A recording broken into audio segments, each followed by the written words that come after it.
And sure enough, as the mist got thinner, and just when Piglet began to know where he was...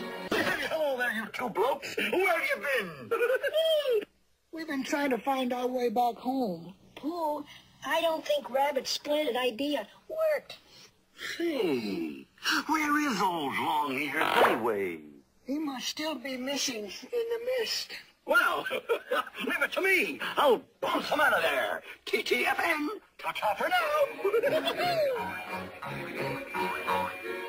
Meanwhile, Rabbit was still wandering around in the mist. By now, he was lost and bewildered. And to make matters worse, his mind was beginning to play tricks on him. Rabbit, here! But you're supposed to be lost. Oh, Tiggers never get lost, bunny boy. Never get lost. Of course not. Oh, no. Come on, Rabbit. Let's go home. Hang on. So they started back. And Rabbit was now a humiliated rabbit, a lost and found rabbit. And oh, why do these things happen to me, Rabbit?